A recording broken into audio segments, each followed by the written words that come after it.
Counselor Payne? We know that he is going to be zooming in. Okay, so we'll do the rest of roll call Right. and take that vote. Counselor Pinkston?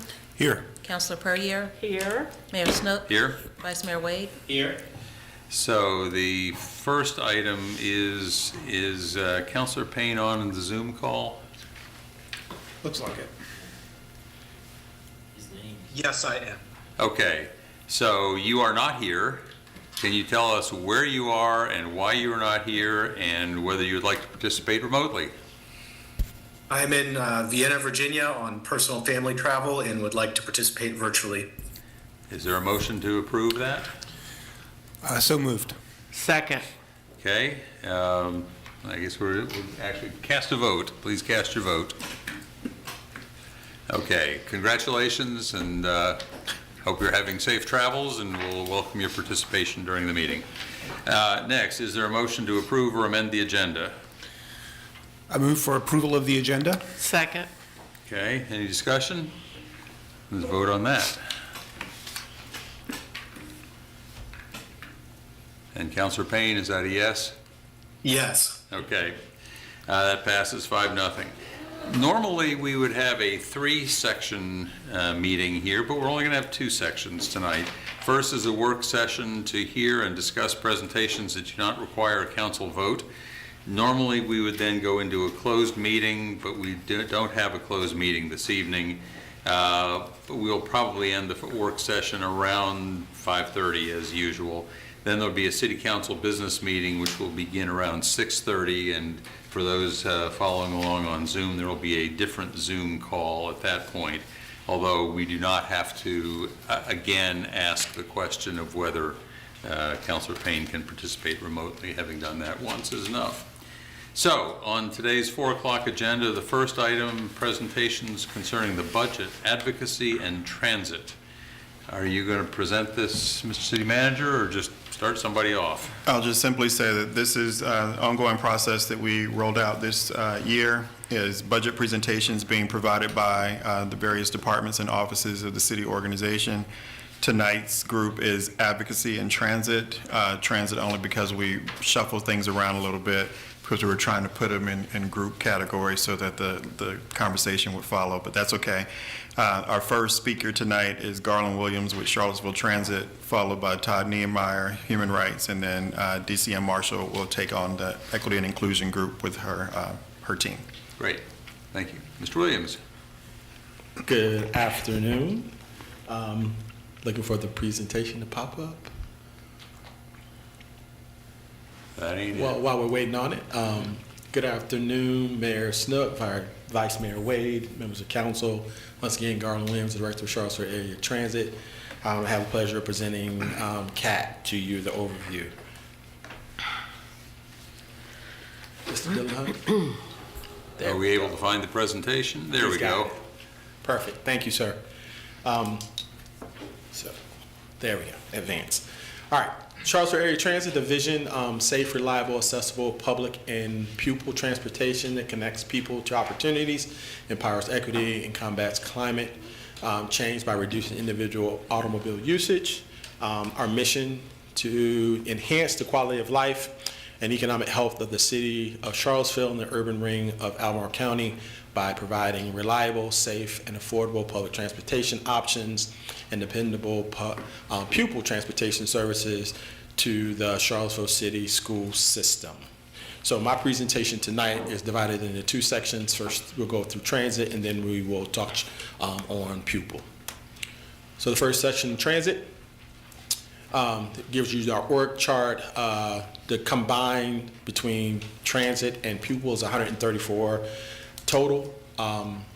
FTEs with transit, it's 94. Of the 94, we have 4 key positions that we're recruiting for right now: an assistant director of operations. That was vacancy that was left to us by Juwan Lee.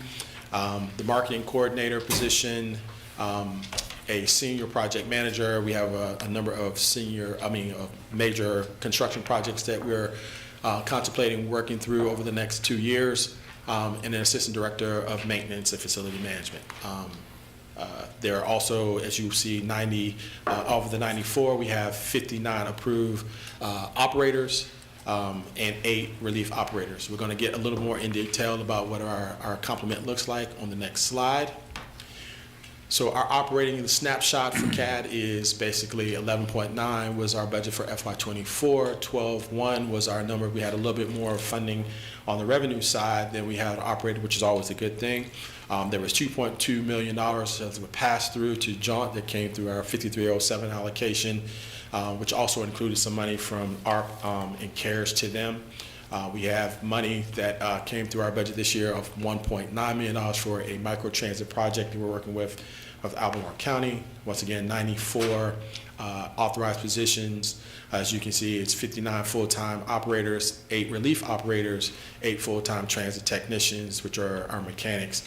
That's of the operators. That's 71% of our complement is on the operator side of the house. 40 buses, 13 routes, $1.1 million on unlinked passenger trips. That's very good for us. A system of our side, we can be better. What does that mean, unlinked? So we don't track where you go once you get on the bus. We don't track you getting off. So those are basically individuals who got on the bus.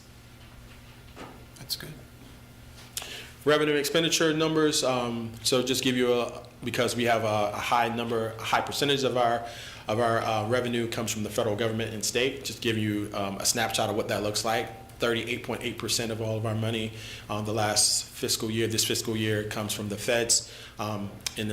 Whether our regular allocation of 5307 or ARP or CARES money, there's state money of 25.9% or 26%.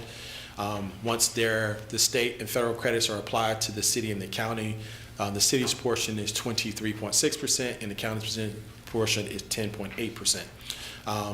Expenditure drivers for us, each jurisdiction, basically we look at the total miles and operating hours, and that's how we get their total costs. We have full-time staff complement, fuel costs, repairs, and then we had a 21.3% increase in our salaries. So, Mr. Williams, for purchased service, does that mean Albemarle purchases from us to go certain routes that are in the county? That's correct. Okay. So we have shared routes. The majority of our routes are all shared between the city and the county. It's their portion of that shared route is what that represents. Okay, so that's their portion of the shared route, which Yes. is the 10%, almost 11. By miles driven. By miles driven and hours. Well, we actually are on hours, but we developed the cost model based on our miles. But we look at how many hours are being to take those miles into place. Is there any sense of how many folks are getting on at county destinations? Absolutely. We have automatic passenger counters, so we can tell you specifically how many people got on at every single stop in our system. So is there a reason that the mayor asked you about miles, but you said hours? Are they like this? That's a wonderful question. Yes. So we do two things. We have a cost system agreement with the county that we will split the cost by hours. Okay. We also are required by the state and feds to report our mileage. So we record both, but for the cost purposes with the county, we are on an hour system. Oh, okay. So just giving you a little highlight of what revenue looks like. So what that means is like $2.8 million of our operating assistance from our regular 5307 federal money came in. ARP and CARES money, we used 1.7, almost 1.8 million. State operating assistance, almost 2.8 million. We have a TRIPS grant, which allows us to go zero fare. We won that 2 years ago. There's a $1 million grant. This year, we were accredited with $376,000. The local share that comes from the city is 2.8, 1.3 from the county, and $85,000 from the UVA to enhance service on the trolley. An advertisement costs about $25,000 we get in revenue. Then there's a pass-through grant that we give to John to offset ADA costs of 2.2. So our total budget was 14.2, but if you minus the allocation, it's 11,995. And this gives you a little idea of what it looks like on an operating administration marketing, maintenance, and safety and security. Those are the 5 departments we have. And as you can see, the majority of our money is in the operations side of the house.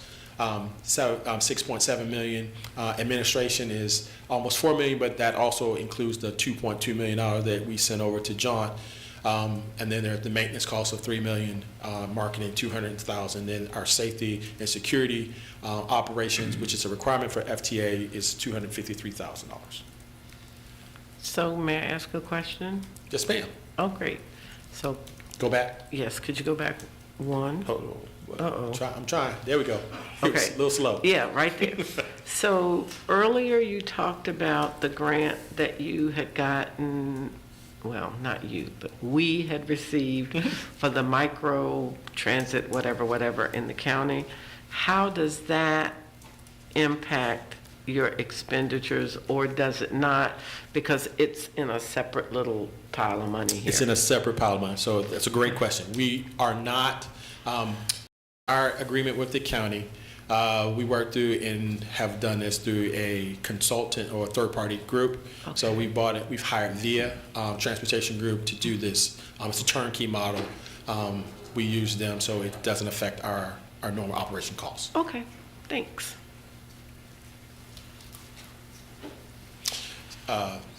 Sorry, I advanced too quickly. So these are the sheets that you've seen from every other department. So total numbers, our personnel costs about 7.7 total.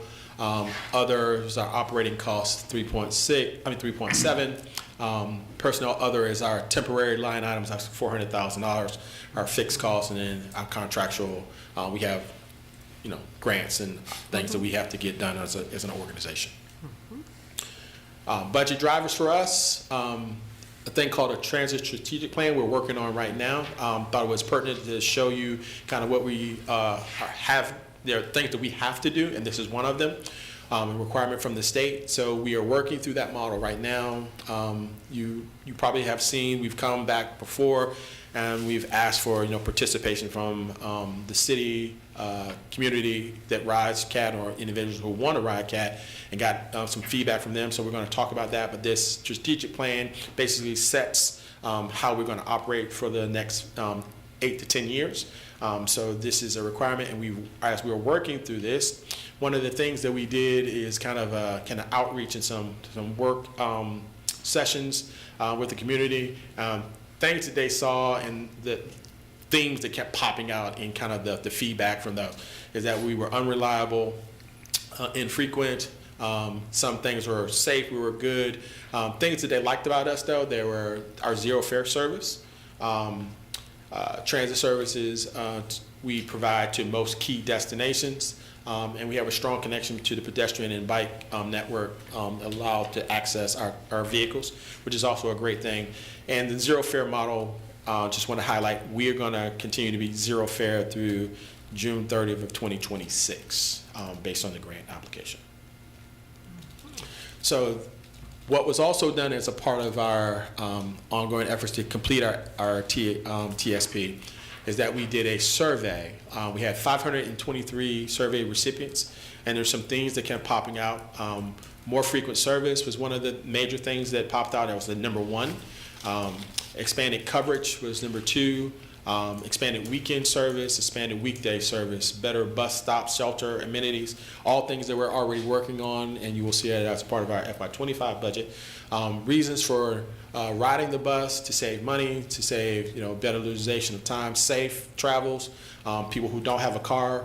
There are also things there, but why are people really using us? They're going shopping, they're going to work, they're going home, they're going to social, recreational, and they're going to medical. So those are major key things that we're going to continue to try to make sure we continue to address.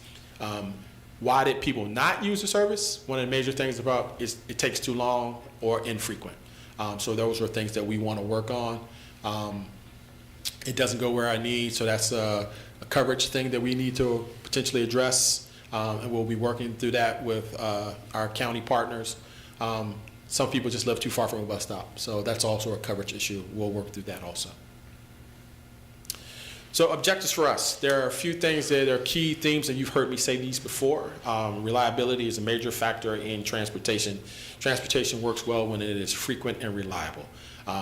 So does it meet the public demand reliability factor? Do our buses operate on a schedule that is predictable? Are we on time? Do we have the staff to meet the public's demand? Do we have the right vehicles in place? All things that are going to allow us to be reliable. Frequency, how often do the buses come? Do they arrive on time? And how long does it take? And how long do we operate? Those are all things that we want to continue to focus on. And one of the major things is a driver for us is ridership. Ridership means more money for us. Is our system designed to increase ridership? And should we expand our services on the weekends, which is an opportunity for us to capture more ridership? Fleet transition is a key hot item for us. We'll talk about that. Completing our FTA required transition plan is a major step for us. So we'll have a recommendation and then actually getting to the transition plan. That'll happen in the spring. But there are things that we're going to have to go through. And as we do that, are we planning for the growth of our system in this model? Challenges on the transit side, there are 5 of them that I wanted to highlight. Service levels. Coming out of the pandemic, we haven't been able to return to our pre-pandemic levels. We also want to just not return there, but we want to talk about service enhancements or phasing in those enhancements over time. We want to increase our reliability and frequency. Per the survey, that's what people told us that they want. We are increased access and the mobility of options for individuals in this region, which means we want to expand our coverage options. We're going to transition to a union environment that is going to be a new world for a lot of folks. New sets of rules, new policies and procedures, but I think it will be a one that's really helpful. And then the fleet transition, which is key on everybody's mind. What is CAT going to look like over the next 10 to 15 years?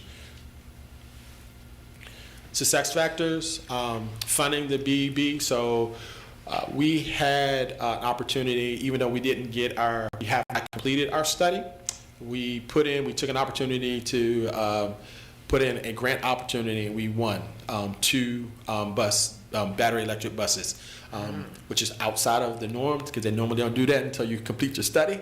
But that's a good thing for us. So From whom is the money coming? it's coming from the state and the feds. They did not fund the capital side of the house, so they gave us the buses, but not the capital to do the infrastructure.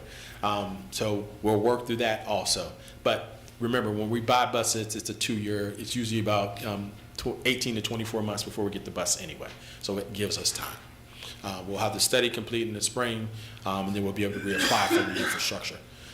We have a demonstration grant that we won in partnership with the county. That was the $1.9 million for the microtransit project. We called it MicroCat. It's running, it's operating well. There's an opportunity, I think, in the future for us to partner with the county and look at expanding that MicroCat microtransit option. Capital funding that we've also got to do some infrastructure improvements, knowing that we're going to have some alternative fuel vehicles that are coming. We've got $1.66 million to complete NEPA, which is a National Environmental Policy Act process, and 30% design documents for maintenance, building upgrades, and administrative building additions to complement the new vehicles that are going to come through the house. So I have a question. Oh, I'm sorry. Yes, ma'am. So we got the grant to get the 2 buses. Yes, ma'am. And now we have to come up with the money so that we'll have the docking stations. Charging stations. The charging stations. Yes. To charge the buses. That's correct. So how much is that gonna cost? That's what we need to find out. So that will be that's a part of the study. So the study will basically tell us once it's complete, how do we transition, what size of a charging stations we need to build. We're going to also build in capacity for growth. So we will work through that. As soon as this is complete, probably like I said, in the spring, we'll have a much better idea of what that number looks like. The So infrastructure. are these big buses or little buses? These are big buses. We are an urban style system. Big buses make more sense. The smaller vehicles at this model don't have the range that we need. Okay. The larger buses don't have all of the range we need, but they're better than the smaller ones at this point in time. And there's more, there's more of a track record on the larger ones than the smaller ones, the smaller commercial vehicles at this point in time. So by having those buses, it will also help us gauge how to move forward. Do you know what I'm saying? Yes, it's a one of the pilot. things that we've been concerned about is range and the topographies that we have in this area. Absolutely. And so this is kind of like a pilot program. Yes, ma'am? Okay, next question. With the battery electric vehicles, do the drivers have to have any type of training, or is it just like driving a regular bus? The drivers, no. The mechanics, yes. So we will have more training for the mechanics. There are some nuance pieces with the drivers. They have to be aware that there's no sound, right? So they're quiet. So as a driver, you have to be cognizant of that. So there's things that we can do to make them aware, but it's no different than driving a normal diesel bus. Oh, okay. So one last question. The people that drive the trolleys, they are CAT employees, correct? That's correct. Okay, I'm good. Yep. And then the last one was we got $324,000 to upgrade bus stops in the city and the county. And there's 30 of them. We're working through that model with our partner county right now and VDOT and the Department of Rail and Public Transportation. It's everybody in the boat and see if we can make this thing work. So hopefully I'll be having good news in the next couple months about putting some shovels in the ground and getting some bus stop improvements done. Great. Pupil. So pupil organizations, 40 individuals. We reorganized, and I think one thing I wanted to highlight is you see that blue box. It was in the transit side and also in pupil side. HR has embedded an HR senior HR consultant into our organization to help us, especially with the union coming. We had some additional needs for having an HR position, but one thing you will notice from the last year to now, we don't have an assistant director position that was there before. We removed that position and reallocated it, though now we have 3 operations managers, one for administration, one for operations, and one for scheduling and routing. That has worked out really well. It provides us an opportunity to train the staff and also make sure that we're keeping on top of our administrative duties and then planning side of the house. Renee Duval, who come over from the county, 30 plus years, has been a wonderful addition to our organization, and we've been able to really do some hard fine-tuned planning, which is going to be very fruitful to all of us in the near future. As you can see, there's 20 authorized FTEs for drivers and 9 relief positions and 14 aides at this point. Last year, this time, there were 30. Now there's 20. We're hoping to have conversations about restoring those 10 with schools in the future. Snapshot, $3.9 million operating and revenue side of the house. $564,000 as a part of the operating budget goes to capital that buys buses. 40 authorized positions, 20 operators, 3 supervisors or lead operators, 39 vehicles, 2 vans that we use to transport special needs or kids who have IEPs, individual educational plans that need to go somewhere different.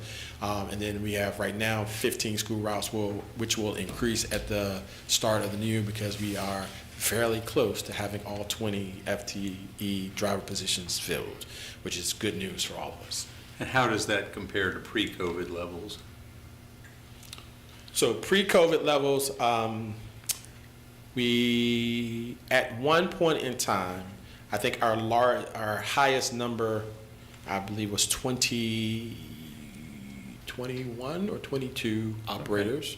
So we're going to be close to that, but I do believe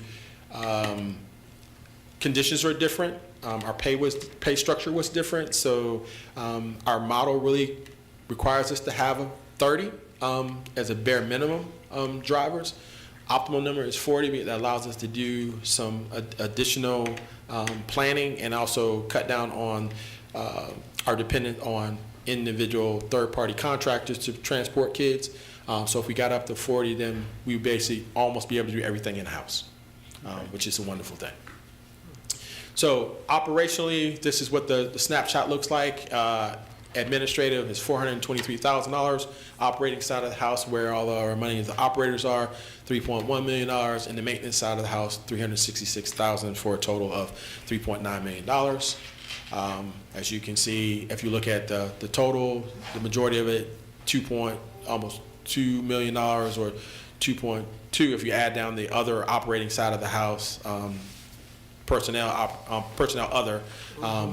Almost $2.3 million is for personnel. The rest of it is contractual or our fixed costs, $3.9 million. Right sizing the organization. Our service model is important. Restoring some of the drivers that were from the past is one of our major objectives. And looking at the transition on the battery electric side of the house for schools. I think that's a model that has a lot of validity and also can really work well. Designed on the way the routes are. You use the vehicles in the morning. Some of the vehicles will be resting in the middle. You'll be able to recharge and then use in the afternoon. That model works really well if you're talking about a battery electric model. So that's our goal of trying to work through that with schools over the next fiscal year. Factors, right sizing and reorganization was a plus for us. It allowed us to get our organization together, focus on hiring, focus on our administrative side of the house. All those responsibilities and roles have been well defined now. So I think we are hitting all cylinders, knock on wood. Hopefully we're going to continue that model into the future. And with that, that's my last slide. Any questions? Thank you. Councilors, questions? No, I'm when you were discussing the partnership and the pay between the city and the county for transit service, I had countless meetings of that, in my capacity when I was doing planning for the county. So it's a lot of, digits that you have to consider for that, and so I applaud you all for working that out. Yeah, I appreciate the presentation. Thank you, Mr. Williams. I feel like I hear from you often in the MPO and the RTP standing meetings, and I've always just appreciated your candor in keeping us informed on where things stand. In particular, your sort of realistic view about how we get from where we are now to where we want to be. I think it's always worth reemphasizing the regional transit partnership, that we want to go from that to regional transit authority model, and there are conversations that are happening right now around that, and I think that will be really I think it would just really enable our transit system to flourish and grow and be really solid, and we need that to be able to get our climate goals around transit. So anyway, just wanted to put a plug out there for that, and thank you as always for your work. You're very welcome. Thank you, Mr. Williams, for your diligence and your willingness and ability to explain to the public what all of this means, particularly when we are speaking on the pupil side, and your concern about the safety of the children on the buses, but safety for the people that are driving the buses as well. And it's a hard job, and the pandemic has affected you as it has affected other departments, but somehow you and your team have risen to the occasion, and I think that is commendable of you and all of the people that are in transit or transportation, whichever terminology you use. So thank you so much. Appreciate it. Thank you. Councilor Payne, questions? Sure. A couple questions. One, I know in the survey that the increased route frequency as well as increased service and routes was the top priority of riders. Are there particular high priority opportunities to do that you've identified that could be possible but aren't because of a current lack of funding, or kind of where does that stand in terms of what resources at the local, state, and federal government we may need to actually increase that route frequency? Wonderful question. So yes, I tell everyone we are a planning organization that happens to run transportation. We have to plan out every single thing that we do, and we have multiple plans. We have an optimization plan that we took an opportunity when the pandemic was here to study all our routes. That we were looking to phase that in before we go to the larger model, which is the plan that was developed by the TJPDC in conjunction with the transit organizations about an unconstrained or constrained model, which puts everybody in the boat and let's try to do this and make the best system we possibly can. So resources always help, but we need to make sure that we are doing what we're supposed to do, so we're going to be good stewards of the public dollars. We don't want to take the money and not be able to put the system in place. Transit works well when it is fast, when it was frequent, and when it's dependable. All those things play in a factor, but resources, we have to have resources to do all of those. So the more drivers we can have, the more vehicles we can put out. The better vehicles we have, the more we don't have issues with reliability, then the more sustainable and reliable model we can put out. I've said this in the past, you've heard me say, we have 40 vehicles, 10 of them are the hybrid models right now, 9 of them are sitting on our lot right now, are not working. So today, we barely had 21 vehicles available for our system. We need to correct that. We want to eliminate anything that's going to prevent us from being reliable in the model going forward. Okay. Connected to that a little, I guess, is I know you mentioned with the any additional battery electric buses that for the drivers that's not a significant change, but in terms of the maintenance that's very significant. Do you have a sense of the scale of kind of the investment at City Council may need to make in order to provide the just the maintenance staffing and training that may be needed to handle that different technology? So part of our duty is to figure out what that looks like once we figure out the scale by which, the infrastructure we need.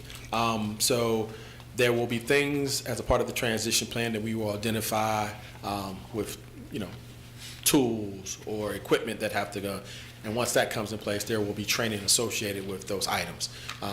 So can't give you a ballpark now, but we definitely will be able to give you a ballpark once we have a better idea of what the plan looks like. Sure, thank you. And then final question is just obviously the community, probably the biggest conversation is around drivers, particularly at the pupil transportation level. Obviously, this is part of a national driver shortage, nothing with a quick, snap your fingers answer. But how are you feeling about the progress that's been made in terms of drivers? And do you foresee any additional investments being made to get up to, 100% staffing levels, or do you feel comfortable in the current trajectory? I like the direction that we're going. I'm going to be very careful here on how I say this. My boss is sitting right and looking at me. Having additional resources for transit is a must if we're trying to expand service. You need to have a person sitting behind the vehicle at all times. Autonomous vehicles are not here. It's not part of our model. And the more buses we have, so if we have 30 buses, I'm just giving a quick example, in the morning, and that's our peak number, that's 30 buses in the afternoon also, that's 60 people just for those 30 buses, because somebody can't run our model 18 hours, 19 hours a day.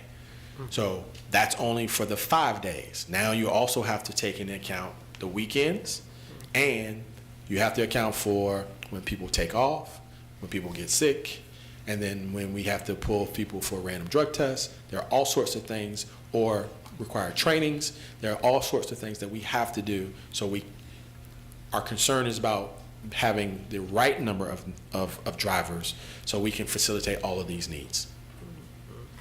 I'll just leave it at that. Okay. That's fair. I have one All right. question. I appreciate that in the presentation. That's it for me. Thank you. What has been the trend on ridership recently? See, we are almost at pre-pandemic levels, but we still haven't been able to return our model to pre-pandemic levels. What does that So, mean? In terms of frequency? Our terms of our frequency. Oh, okay. So we're doing just about what we were before with less. So if we are able to return to our pre-pandemic level in service models, our ridership is going to skyrocket. There is a direct correlation between ridership and frequency. The more frequent bus service is, the more riders you have because they know it's frequent and dependable. So as soon as we can get there, our ridership numbers will go up, which means that we are competing with every other transit agency in the state. Because if we're not doing that, we are basically falling behind because everybody else trying to get their ridership numbers up. And that means we are competing for more state dollars. I've talked about that over the last 4 years, and hopefully we will start making inroads on that soon. So I just want to end with one observation, that is that you said that you are planning for your growth. I hope you are also planning, and that we are all planning, for CAT's role in the city's growth, because the way forward for a whole lot of reasons for Charlottesville is through transit. And I would love for the director of CAT to be seen as a climate action hero. I'll leave it at that. Thank you very much, Mr. Williams. sir. I appreciate Thank you you. being here with us, and we and learned a lot from your presentation. Thank you. Next up, Todd Niemeyer, Human Rights. Good evening. Thank you for this opportunity to present to you all about our work in the Office of Human Rights. I really love the fact that these budget presentations are happening. I know that may sound a little strange, but I always appreciate the interaction. And thank you for this. Make sure I understand how to use it. I'm going to assume that pointing that way goes forward. Let's have a look. There he goes. So briefly, the Office of Human Rights is a division of the City Manager's Office. We address individual complaints of discrimination, conduct community outreach, and we support our Human Rights Commission, which you all appoint. And this slide is exciting for me because it shows our organizational structure, and for the first time, we are about to enter into a period of time where we're fully staffed. There was a time when I was the only staff person, and I'm really glad not to be the only staff person anymore because we're doing so much better as a result of having a team. So just a quick overview, obviously showing the connection to the city manager's office and the supervisory role there. We now have our intake specialist, Saad, our community outreach specialist, Lily, who just came in. We are about this close to hiring an investigator. I can't say any more than that because we're in the middle of the process, but very excited about that. I anticipate having a decision made in December. And we still have one intern who works mostly remotely, and that's Jenny, and she's working from Williamsburg to get a lot of stuff done for us still. So great to have this team, super excited about what it means for the future. So this is a budget snapshot. Tried to present some context for you so we could talk about where we're headed and why. In particular, there were some appropriations previously. In particular, the $176,000 was what got us to be able to hire an intake and investigation position. And it's a little bit confusing for me. The appropriations get factored into the total in a kind of an interesting way, and then they're also being expended in our salary and benefits. But if we look ahead to FY25, this is my best guess as to what it's going to cost to support our 4 full FTEs plus our intern position, so about $442,000 thereabouts. There may be some taxes in there that I didn't calculate correctly, but in any case, this is my best guess. We don't typically do the personnel calculation. That usually gets handled by the budget office, but I wanted to have a snapshot in there as to what we anticipate. Operating, I dropped it by a little bit. Obviously, in the past years, we never expend all of our operating budget. I keep it at a certain level because I anticipate as we enter into more investigatory work and more mediation work with our entrance into federal work shares, I believe mediation is going to be a substantial cost for us. So that's our biggest chunk of operating budget. I've shifted a lot of things around for FY25 just to anticipate the training that's going to take place with our new staff, and just to better align with what we're actually spending, because some of our budget line items didn't make a lot of sense. So there's not a lot of change overall in the budget, just more of shifting around and a little bit of reduction in things that we weren't spending on. So there's that. And so this is sort of the equivalent of your objective slides and some of the other presentations. I'm trying to piggyback on what City Manager Sanders has presented in terms of a work plan to try to make sense of what we're going to do going forward. This is for the next basically 6 months of this current fiscal year. As you know, we've been working on revising our human rights ordinance. And that's particularly because we want to enter into a federal work share with HUD, that Fair Housing Assistance Program. We passed some amendments to the human rights ordinance. Was it in 22? And the thing we learned about that is that we still have to make some additional changes to get it through for full certification. So we're working on it again. We've presented some amendments with the city attorney's office. We'll be getting those all integrated and then presenting to you probably sometime early in next year. So look forward to that. The other thing we're going to try to do is to use the same work plan structure with our Human Rights Commission. We found that when we do have a much more clear and focused strategy for them, they thrive a little bit more. So going to try to use the same strategy with them during their strategic planning process in March of 24. Another thing that once we're now fully staffed, we're going to try to develop a set of standard operating procedures. You might think that having been around for 10 years, we would have those all codified, but no, we've been trying to put them together informally and in practice, but what we would like to do is actually get them written down so that folks can use that in the future as a reference.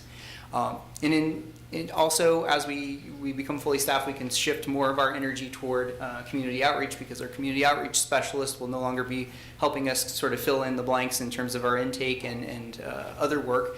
So excited to see what we're able to do in terms of broadening who we reach out to and what we're able to present in terms of public education and awareness with the aim of prevention, right? In the long term, the more people know about the causes of discrimination, we hope that would actually reduce the problems that we see.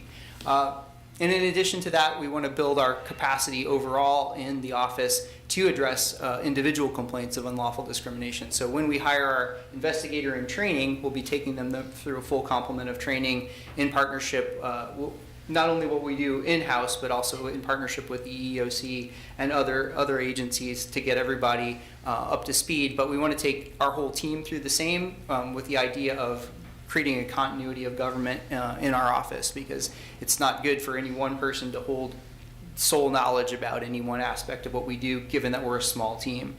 So we're looking forward to doing that. I won't spend a lot of time on this slide, but I tried to create a draft work plan for FY25, just so you could see how we build off of what we're going to do in the end of FY24. Again, we don't have to go too much into all of this, but obviously we want to get that ordinance revised, dig deeper into the Fair Housing Assistance Program, actually get that interim certification rolling, because that unlocks some doors in terms of that training that we want to do.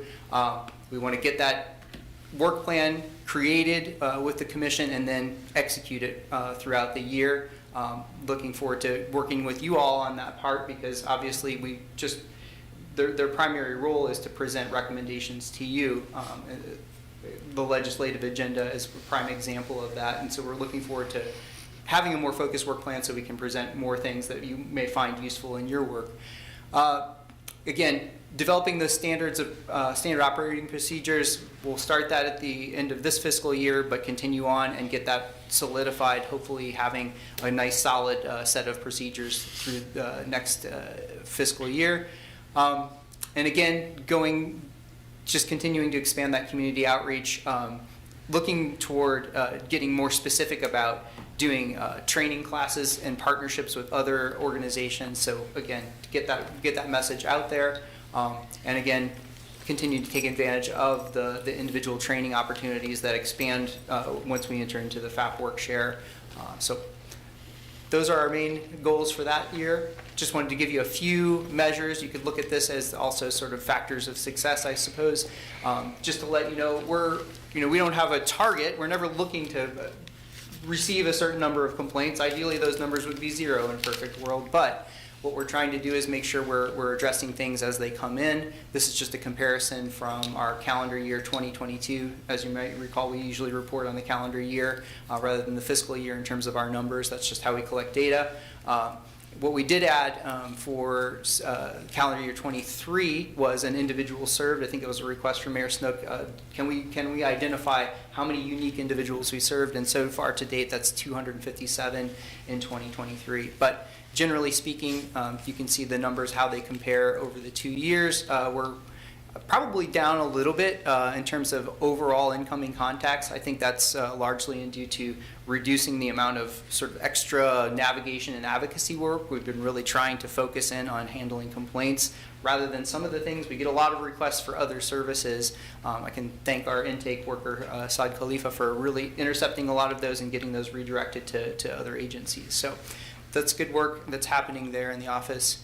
Could I ask you one question about that, just a second? Sure. You said you've now started counting total individuals served. Yep. And that number did not exist in prior years, but do you have a sense of whether it feels different? Does it feel like maybe that was kind of what the number would have been last year? It's a good question. It may have been something similar. I think we may be able to actually go back to those old spreadsheets and insert the formula that we were able to create for this year and see if we can compare. I'm not interested in trying to make you do some more work. I'm just enough. curious about the gut feeling. Gut feeling, it feels, I would honestly say it feels a little bit less this year than it has in past years. And we did move locations. What was it, December of 20, I get my years all confused. December of 22, we're in 23 now. When I look at all these fiscal years, I get turned around. Yeah, exactly. I would say that our old location, we had a lot more individuals just stopping by simply because we were we were a storefront basically, and people could make eye contact with us at the door and then, what's this, and come in. Mm-hmm. And I also think that we were doing a lot of, I would say, I don't know, I want to call it extracurricular, but it's sort of outside the scope of our work, navigation and advocacy, especially around housing issues. And I think, as we've learned to sort of back away from that and find more resources in the community to redirect people, or sometimes actually say, no, we don't do that because we have to focus on what's mandated in the Human Rights Ordinance, I think our numbers have gone down. So that's an anecdotal guess, but I would say, yes, our numbers are down. Okay. Yeah. Thank you. Yep. Again, just a few, you saw this slide in the 2022 annual report. You'll see something similar in our calendar year 23 annual report. Housing continues to be the most often asked about and complained about issue in the office, followed by employment and public accommodation, those being the protected activities in our Human Rights Ordinance. And again, the other component of complaints of discrimination is protected class. There's a lot of not specified. You see 281 not specified. And again, remember, this is also inquiries, which is not a complaint of discrimination, but just some sort of ask or request of our office and complaints combined. So there's a lot of things that don't fall into the protected classes protected by the Human Rights Ordinance. But that said, race and disability remain at the top, and I would imagine that the same will be true for calendar year 23 when we put that report together. And so this is just a quick summary of, obviously, one of the roles that we do is support the Human Rights Commission and the work that they do. If you recall, in the Human Rights Ordinance, there's a section 2-433 that identifies the roles of the commission as it pertains to human rights. These are very short summaries of what those roles are. The actual sections in the ordinance are much longer.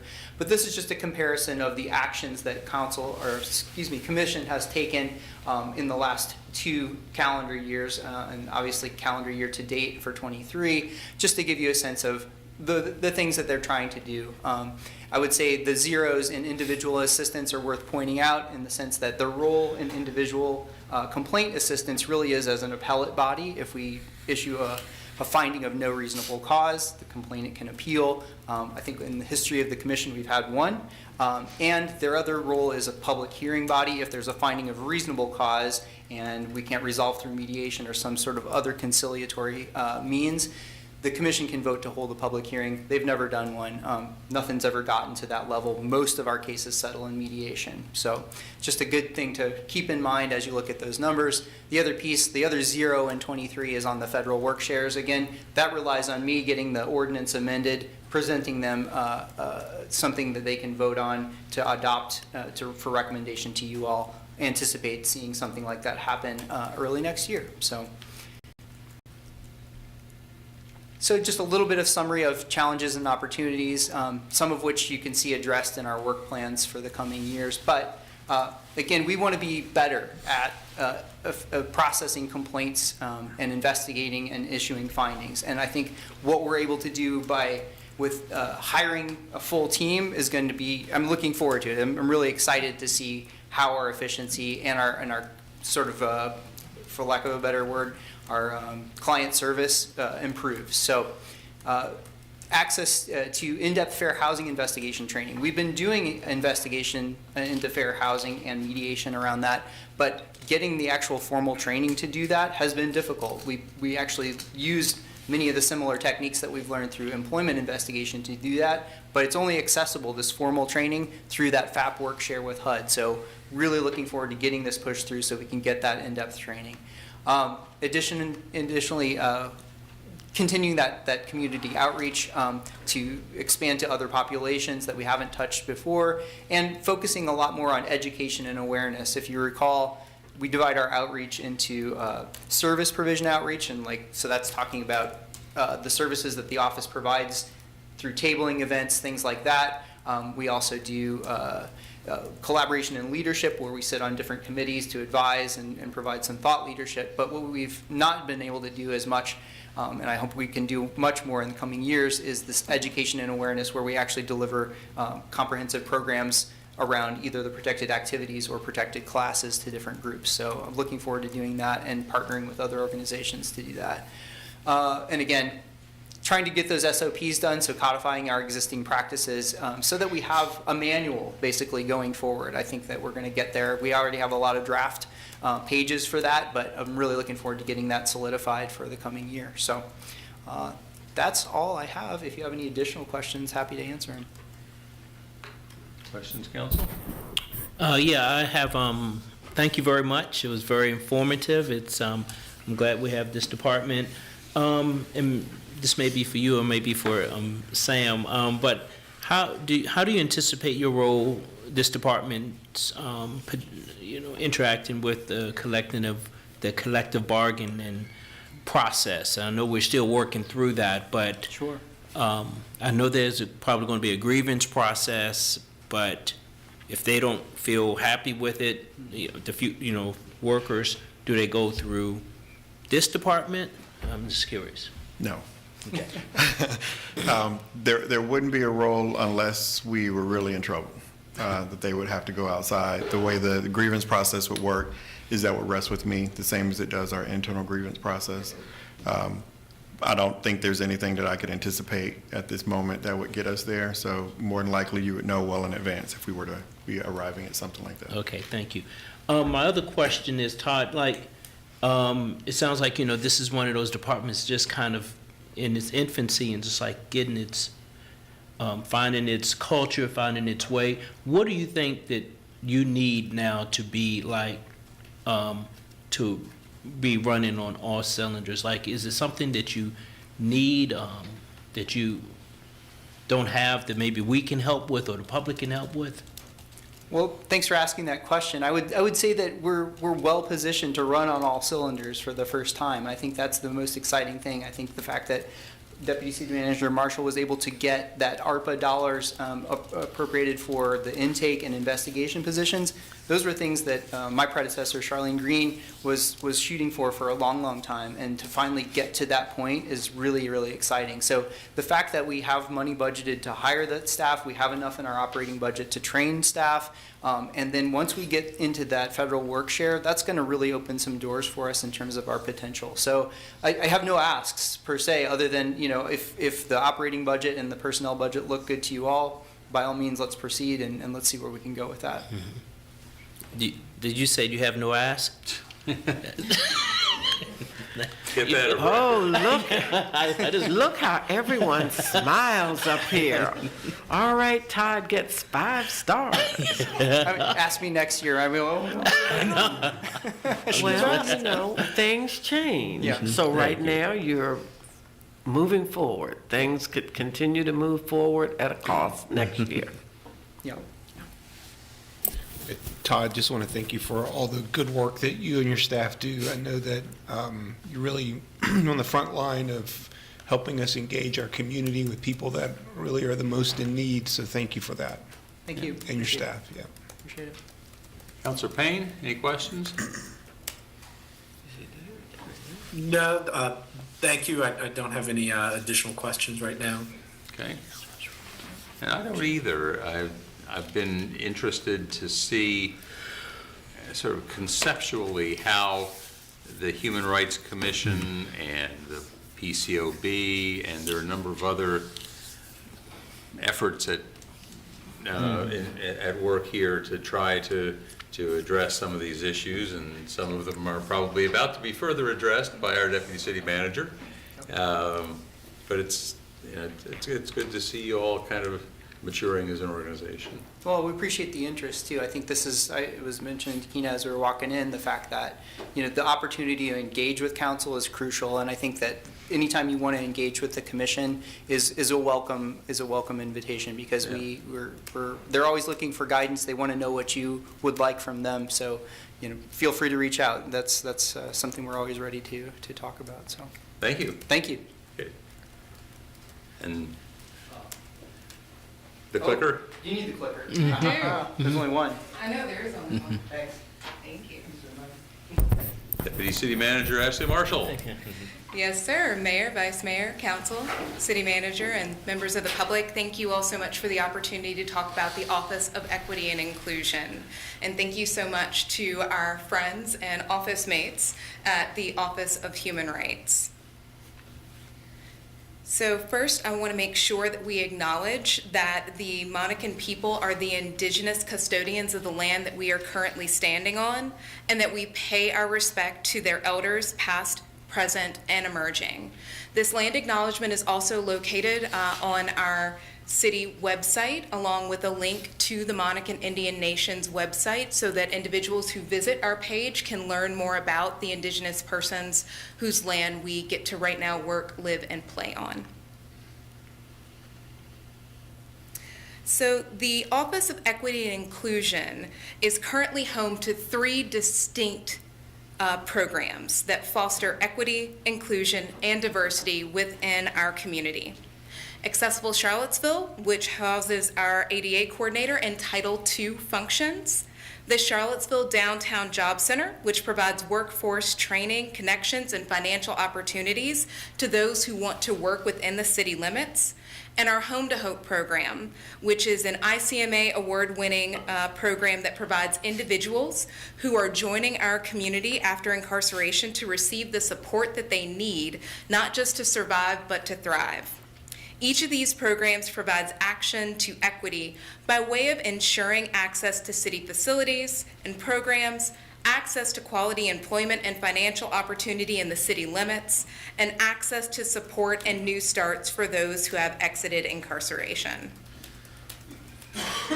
Here you'll see our organizational charts for our JEDI programs, our Accessible Charlottesville program, which is our ADA coordinator and a soon-to-be hired ADA specialist, our Downtown Job and Financial Success Center that includes our Employment and Financial Education Manager, as well as a soon-to-be hired Job Center Engagement Representative, and our Home to Hope team, which currently houses 2 senior peer navigators and 2 peer navigators. As far as budget, the Office of Equity and Inclusion, independent of the Downtown Job Center and Home to Hope program, which you will see their budgets separately, because they were historically provided as separate budgets, we have chosen, along with the guidance of our Director of Budget, to leave them separate so people can continue to track the investment that you all are making in them. But outside of that, you'll see the budget above. As you can see, our budget did increase due to the addition of 2 positions by the city manager and their approval in the FY24 budget. Those 2 positions do currently remain funded but vacant as the city manager moves forward to consider council's strategic goals and plans, along with his vision of how to move the city forward. Now, each program will provide council and the public with a quick overview of their area, as well as some of the service data for them. So just to give you your starting lineup for equity, first up is Mr. Paul Rudisill, your ADA coordinator. Second will be Roy Fitch Jr., our Employment and Financial Opportunity Manager, who runs our Downtown Job Center, but also provides administrative leadership and support for our Home to Hope program. And then third, last but absolutely not least, you will hear from Mr. Whitmore Merrick and Ms. Stacy Washington, who are our senior peer navigators that are 2 of the 4 founding navigators for the Home to Hope program. So, Mr. Rudisill? Could I interrupt really quickly? Absolutely. Yeah, the homelessness coordinator, where will that person, when they're hired, fit into this mix? I think that with that particular coordinator, I believe, and I hope I am not stealing any thunder, I think that the city manager is really working through those thoughts. Okay. We want to make sure that our nonprofit partners feel supported, and they are doing absolutely amazing work supporting individuals who find themselves experiencing homelessness right now, today. So I think that, and I appreciate this personally, the city manager is taking some time, is taking a pause with his call for an internal task force to see where that role that is funded but vacant could be of most use. And also, most importantly, that it's not a duplication of efforts that our wonderful partners and community members are already engaging in. Okay, thank you. Of course. Good afternoon. Good afternoon. I'm Paul Rudisill, as Deputy City Manager Marshall explained. I'm the city's Title II ADA coordinator. It's my job, and I play an intricate role in making sure the city is in compliance with Title II of the Americans with Disabilities Act. I act to be as a liaison of sorts, so members of the community, they have a point of contact, so they can contact me if they have a problem with a city program or service or project, so they can be so the city's programs and services can be fully accessible. As of now, from November 22 to November 23, we've had over 200 inquiries for service, either a complaint or just general question about, is this accessible, or can you tell me what accessibility is? We also receive complaints from other areas in the Commonwealth because they can't find who their ADA coordinator is. So we've had people in Norfolk call Charlottesville saying, hey, we don't know our ADA coordinator, we're having a complaint, we're being refused a sign language translator. And they're telling us because we read lips, we don't need a sign language translator, which is complete violation of the law. So that's basically what I do. As we can see, our budget, we're increasing in. We've spent $104,000 on the city's transition plan. So is that an error remaining budget? Should that be 63? No, that's currently what's remaining. It's Okay, It's funding that is accumulated. It hasn't I been see. spent. Okay, all right. Cool. So how are we doing with our ADA compliance? We're in our transition plan, and so the city's evaluating its programs and services. We finished the public right-of-way. The public right-of-way, right now, preliminary data shows over 100,000 city errors. 100,000 what? 100,000, it can be sidewalks, sidewalk errors, curb ramp errors. So, Paul, I assume you get the complaints about the scooters and the sidewalk and Yes. things, about things like that? Yes. Poor man. Yeah.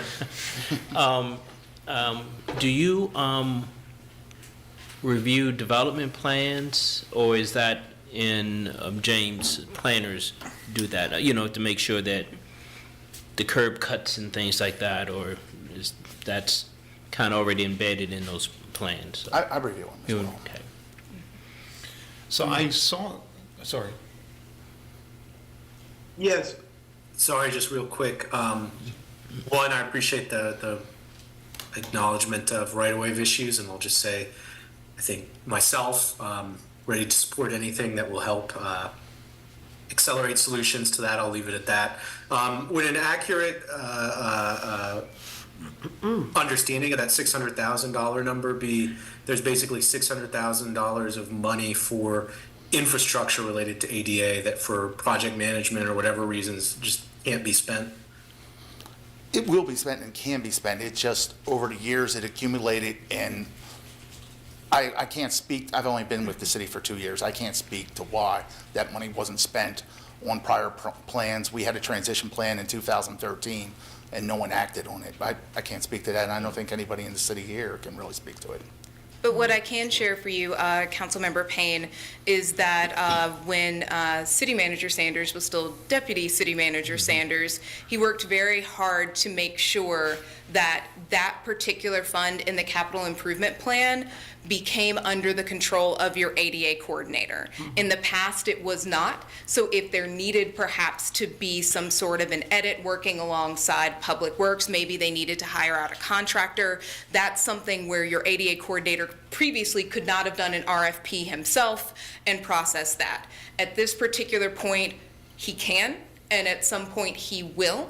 Part of the role that he will play once the self-assessment is completed and the transition plan is in its processes is that Paul will help to make sure that we have a plan of action. And that includes working hand in hand with our friends and colleagues in Public Works and NDS on deciding how to prioritize fixes. And one of the things I do want to brag about him a little bit is that those fixes, it's very important to him and therefore also important to our consultant that we prioritize those fixes with an equity lens. Right now we're looking at a similar process to what was used in Durham, North Carolina. I was brought in to look at that process and make sure it did appear to be equitable, but just really want to give kudos where kudos are due, that this is something very important to him. Yeah, I got a chance to at least sort of scan through the digital survey and presentation. What was the name of the company that did it? Precision Construction Management. Yeah, it was very thorough, very interesting. And so I guess that's part of the really sort of the next step to be able to develop the plan to fix these things. Is that right? Yes. Okay. All right. It sounds like you have some money to spend on it, and you'll probably be needing some more at some point. Yes. Don't steal my challenge's thunder, sir. Oh, okay. Sorry, I won't get ahead of it. Yeah. Are there any other questions you have for your ADA coordinator? Which, by the way, council has to appoint. Right. Excellent. I remember when I pointed that out to the mayor, who was the mayor at the time that the ordinance was passed. He's surprised to find that the ordinance that he had adopted back 10 years ago required approval of the ADA coordinator. So a surprise to all of us. Indeed. But thank you for being here. Thank you so much. And I know we're sort of in a work in progress with the ADA rule makers and rule keepers, I guess. I mean, how does that work? We have some sort of status we have to give to the federal government or some entity on a regular basis, or? The transition plan is Yeah. really what the federal government Okay. is looking for. Okay. If a complaint comes in, they're looking for the fact that the locality has a plan, which by the way, some don't, Okay, that they've looked at the plan, some don't, okay, and that if there is some sort of deficiency, there is a reason and a plan to mitigate that deficiency. got it, okay. Also, just making sure we're not doing blatant things. If you all decide to renovate this whole building, you must make it ADA compliant. If you touch it, you fix it. Some people don't believe that. I know a recent one that came in from a locality dealt with, I think it was There's been a lot with vision of not giving access. There's been issues with not fixing deficiencies once they're pointed out. So we are actually doing, especially under Mr. Rudisil, and also giving a shout out to our city engineer, who is a walking ADA code book. We are actually doing good work, and I think that with some scheduling and with some prioritization, we also will be able to show the community why we're moving forward in certain ways and how we're thinking through this work. Okay, great. Thank you very much. Thank you. Mr. Fitch?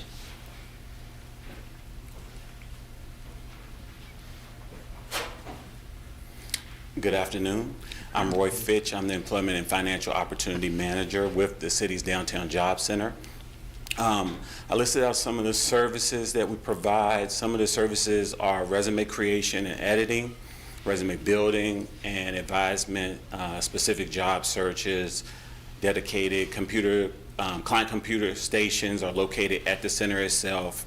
We also do mock interviewing, point out and lead people to education and training resources, provide leads on job fairs. We also have a number of, I take the opportunity to make referrals to community partnering programs, job leads, of course, and job referrals. Let me see here. Some of the data that I pulled out are that, so I say the Job Center, it's actually myself. So when I'm referencing the numbers, it's important to then understand that we are working on the staff. And so when you see 166 client appointments, those are appointments with me. 59 of those clients were first-time visitors. So that's good that despite the fact that there's a staff at the moment of just, or a team of one, that's so awkward to say. An army of one. There's still word of mouth, and there's positive interactions that lead to 59 clients hearing about the Downtown Job Center and coming in to visit. 40% of the clients revisit the Job Center more than one time. That's not because the other 60% don't like coming to visit me. That's because there are a lot of the services provided can be a one-off thing where you can take care of it at one time or in one appointment, and you can have success and they can move on. And then 77% of Job Center clients reside within the city of Charlottesville. We do have Albemarle County that's served. We also have other surrounding counties, and you'll occasionally get some out of state. Some of the successful partnership collaborations include one of the more recent large ones and very successful ones is UVA Pipelines and Pathways. We also have the Ready to Work program. That's a collaboration between the Office of Economic Development and Virginia Career Works.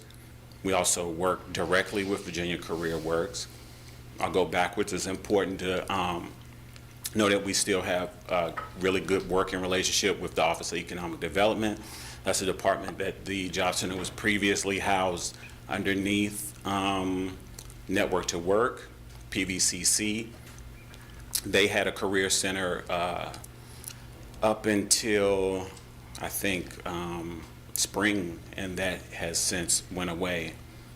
And then, of course, I had Vice Mayor Wade in mind, and I put the Albemarle Career Center. And then I also wanted to point out, too, that the Job Center provides bank-on financial literacy guidance, and that is done as an entity as the Downtown Job Center, but we do partner with CEO. It's a nonprofit organization known as the Coalition for Economic Opportunity. They provide small emergency loans, small low-interest emergency loans for persons who have crises that suddenly arise.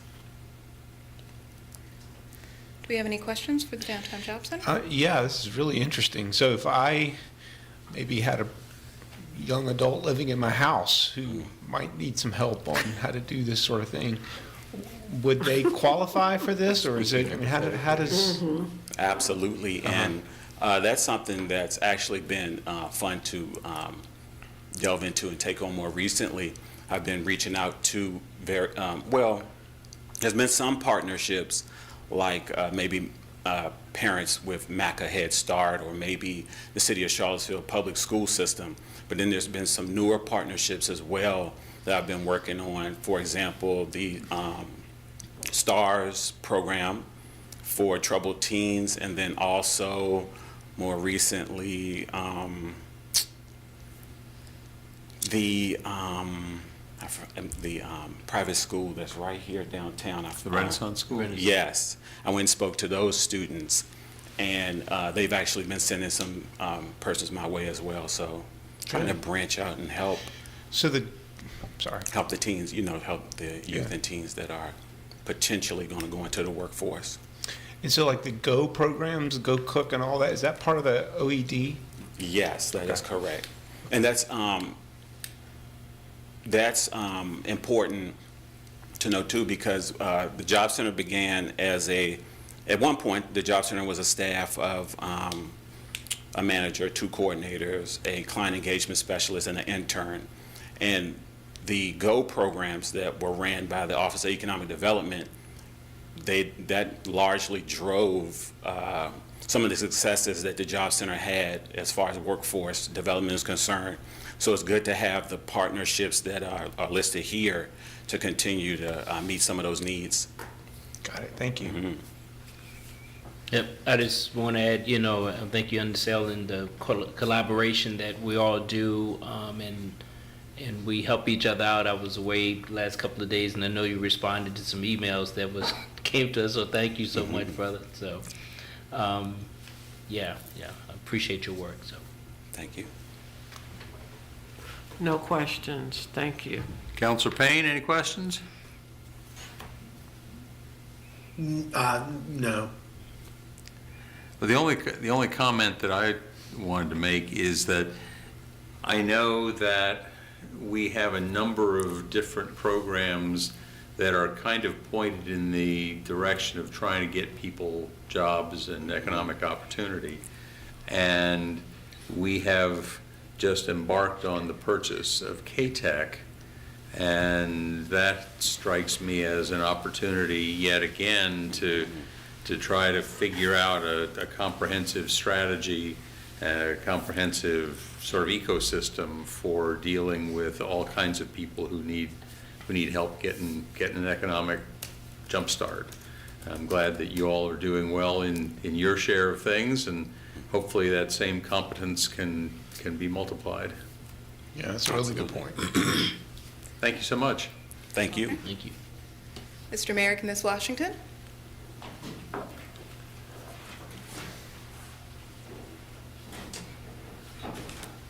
Hello.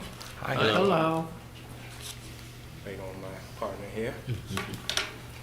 Thank you all for the opportunity to present. Myself, Whitmore Merrick, Senior Peer Navigator. And I'm Stacy Washington, Senior Peer Navigator. we've been operating at Home to Hope since 2019, when the program started. We did a lot of programming and things like that to get us in the space that we're in now. And we have two other navigators now, Courtney Brown and Devin Coles. We've been under management and supervision throughout the city. We started at Human Services. We were in the Office of Economic Development, and now we're with home team, and we're all a team together now. Mm-hmm. So I kind of forget what the name of the office is, different acronyms. But anyhow, a little bit about our stats. We had 388 new and repeat program participants and over 15,000 intakes, even though it seems like it's been a lot more. The 1,500? Yeah, I'm sorry. Yeah, okay. It's okay, we got You're it. all So good. 15,000, man, y'all been busy. Yeah. Well, I mean, it definitely feels like that. Our average total caseload is 40 participants, and current active participants are 15 to 25 at any time. Little bit of the demographics: 62% male, 38% female, race 54% black and 40% white. 6 identify as other. And 50% of our program participants identify as homeless when they initially complete a Home to Hope intake. Mm-hmm. And as you can see, our FY '23 budget and the '24 budget as well. Any questions about our ICMA award-winning Home to Hope program? I forgot to point that out. Congratulations. I never forget. I know. Have you been a part of this work for a long time? We For started, our job, Yeah, in terms of Home to Hope. I mean, how long has how long has this team been stood up, I guess? When did it start? 2019. 2019, you told me that. yes. Okay. Yes, we started in 2019. It was created by ex-mayor Nakaya Walker. Okay. Yeah, so what happened is we started, it was training, and then we were trained, applied for the position for the city, and then we got the position started under the Office of Human Services. Then we moved over to the Office of Office of Economic Development under Holly Lee. And then after Holly went to UVA, then we came to the fabulous office that we're in right now. Fantastic. Yes. Do you all interface with the Fountain Fund? Is that something? Okay. Absolutely. We are connected to every agency in Charlottesville. I believe it. I believe it.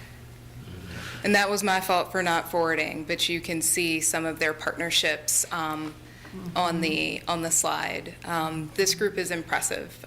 They're impressive with the work that they are able to accomplish. They're impressive with being able to give of themselves to others, sometimes when they want it and sometimes when they're not quite ready yet. But all of the access that you see above council is what the investment in Home to Hope goes to. Because when someone leaves incarceration, they leave with, well, nothing. Yeah. And so how do you get a job if you don't have a phone? Right. How do you get a job if you don't have a house? Because people like addresses. Yeah. How do you get access to mental health care and physical health care? The team before you, along with Ms. Brown and Pastor Coles, make sure that that's provided. Yeah. Could you go back? I can. Thank you. Magic of the clicker. So you had almost 400, almost 400 people in FY23. Yes. Wow. That's amazing. So could you tell us about your ICMA award? I have friends that are current and former city managers, and they just think the world of ICMA. So I think the world of ICMA, and I'm not a city manager yet. So that's right, yet I have aspirations. So I can tell you it's a big deal that they won. That's yeah, for sure. I know it's a big deal. Well, So I'll I tell- want you all to tell us about the big deal. Well, I'll tell you, at that time, Daryl Simpson, who worked in the Downtown Job Center with Roy Fitch, he actually brought it to our attention about the ICMA. We all got together, he talked to us about it, then he wrote to them about everything that we did in the program, all the fabulous stuff that we did in the program, I'll point out. And we just went up for the award, and we won. Well, who knew? Who would have ever thought that? I we would know, win? just write a little paper Not just and one, but they award. are also cover models on PM Magazine. Yeah, Really? yes. Indeed. Oh It's in my goodness. office if you would like to see it. Yes. I must swing by and see Yeah. it. Yes, ma'am. And I will say, with the almost 400 intakes that we receive, we don't just do the intake. So we receive the intake, reach out to them, schedule their appointment, they come in, we assess them, and we want them to know that we truly understand what they're going through, because we have the lived experience. Yeah. We know exactly what they're going through because we have been to prison and jail. So we support our peers. We are their peer, and we let them know that. So we build that connection with them. And that's why you will see up there that it's a repeat. Yeah. They continue to come. Our program doesn't end. It doesn't have an expiration date. Right. So we love Home to Hope. It's our baby. We truly, truly love this program. And whatever we need to do to continue to work inside of this program, it's our passion. We want to continue to do that. Because you are your client's hope. They can see what life is like when they get out, because you too figured it out. However you figured it out, whoever was there to help you and support you. And so because you have the lived and learned experience, you can have lived experience and not learn anything. Yes, ma'am. But you have the lived and learned experience, so your clients can say, well, they could do it and figure it out. Maybe I can too. Yes, ma'am. So I just, all I have to add is that I received many unsolicited kudos for your work in the community, how passionate you all and how well connected you are to the client. So I know I always see all the different events and the tables and things in the community. So I'm glad that this, again, is part of the programs that we offer as a government. So thank you all so much for your work. Very welcome. Is there anything that happens when somebody is about to be released from the local jail to say, by the way, go check out Home to Hope? I'll speak to that. I'm the liaison between Home to Hope and ACRJ, and I have been since the program began. So I work very closely with the counselors at the jail and the work release department. I actually, during COVID, I helped facilitate the HEI program. Like we helped with the HEI program when our peers were being released back into the community. We provided them with the cell phones that are required for the HEI program so that they could come out if they needed assistance with the funding to where they were going to stay so that they could be released. We did that. I talked to Lisa Hensley, so does my coworker, who is a counselor at the jail. Vince Sweeney, we all partner, who's a counselor over at the jail and works at Region 10 as well. So we are inside of the jail. We are in the jail. Without being in there. Without being in there. Let me correct that. We are also approved to go in as visitors. So before the pandemic, we were hosting support groups and teaching rap in the jail. We have our pamphlets in the jail, our business cards, like they can even complete intakes to our program before release. So we meet them, we catch them before they even come out. Well, I just want to say one of the things that we learned during the pandemic was that work release and ankle monitors and things like that truly are alternatives to incarceration, and they're not just a waste of everybody's time and money. They save money, they save time. Most people don't require as much supervision as jail imposes. There's some who do, but most people do quite well with not only the little bit of supervision, but also the assistance that comes with the supervision that you all were able to provide. And I hope that we as a society have learned something from that experience. Absolutely. Me too. And I would say, definitely prove that the HEI works. And we know that the jail is working for expansion, but we would love expansion as well. Well, absolutely. Yeah. And we also work with Mr. Joseph Platania and Mr. Hensley for alternative sentencing. So we go into the courts to testify as character witnesses to help our participants, and we're working with the restorative justice program to try to see exactly how we can work within the system to just show that it's an alternative. Great. And make it more equitable. Yes. So you said that the improvements that they're planning for the jail, that would help you with your program? No, we're just believing that we don't need an expansion at the jail. That's my stance on it. Okay. More programming out here. They were specifically talking about HEI, which is home electronic monitoring, and just as the mayor said, giving additional opportunities for, instead of punishment, for rehabilitation. Thank y'all so much. Thank you. I don't know if Michael wanted to Counselor Payne, jump in. any questions? Just one question. Obviously, it's an incredible amount of work that you all do on a daily basis. I was just curious if there's anything kind of in the work you're doing where you see this is something we really wish we could do, or this is an opportunity that we clearly see we can make an impact, but you're just not able to do it because there's not the resources or investment in terms of the city and city council thinking about, is there additional investment that we could make into Home to Hope that would make a major impact?